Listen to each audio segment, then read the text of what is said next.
BJP বাংলার party, বাঙালির party, ভারতীয়দের পার্টি, রোহিঙ্গাদের পার্টি নয়, বাংলাদেশি জিহাদিদের পার্টি নয়।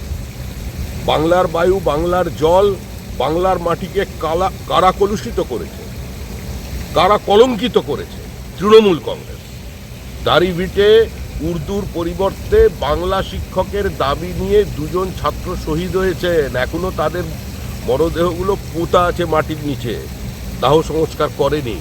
কি ব্যবস্থা নিয়েছেন মুখ্যমন্ত্রী? যেখানে ফিরাদ হাকিম প্রকাশ্যে বলছেন একটা সময় আসছে যখন 50% বেশি পশ্চিমবঙ্গের মানুষ উর্দু ভাষায় কথা বলবে। মুখ্যমন্ত্রী বলছেন কাফেররা ভয় পায়, তারপরে বিজেপি কাফের। আরে আমরা তো প্রকাশ্যে বলছি হ্যাঁ আমরা হিন্দুদের পার্টি, ভারতীয় মুসলমানদের পার্টি, ভারতবর্ষকে ধর্মশালা বানানোর বিরুদ্ধের পার্টি। বাংলাদেশ থেকে রোহিঙ্গা বাংলাদেশি মুসলিম অনুপ্রবেশকারীদের নিয়ে এসে আমাদের দরিদ্র মাইগ্রেন্ট লেবার যারা আছেন, যারা ভারতীয়, তাদের সর্বনাশ করছে তৃণমূল।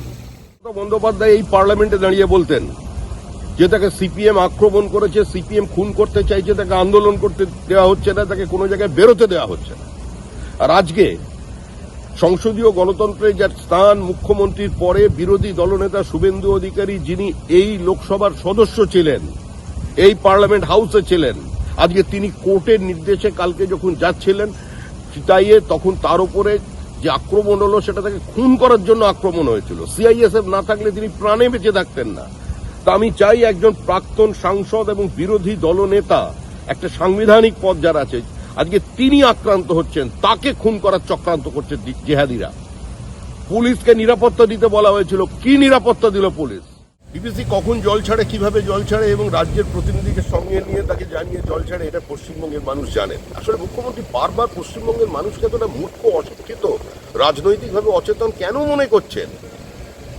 আজকে দেখলাম একজন চিত্রতারকা গেছেন ওখানে, মুখ্যমন্ত্রীকেও দেখলাম তিনিও নেমেছেন, চারিদিক থেকে ক্যামেরা ছোটাছুটি করছে।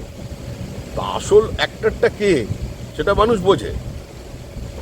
তো যাক, ফটোশ্যুট করতে গেছেন, ভোট আসছে, কিন্তু আমার মনে হয় আর মানুষ এগুলোতে ভুলবে না, এগুড়ে আর ছিঁড়ে ভিজবে না।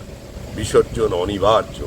26-এর নির্বাচন, তৃণমূলের বিসর্জন জগন্নাথ দেবকে সাক্ষী রেখেই ওই বঙ্গোপসাগরে। বাংলা খবর, আপনার রাজনীতি, আপনার আওয়াজ।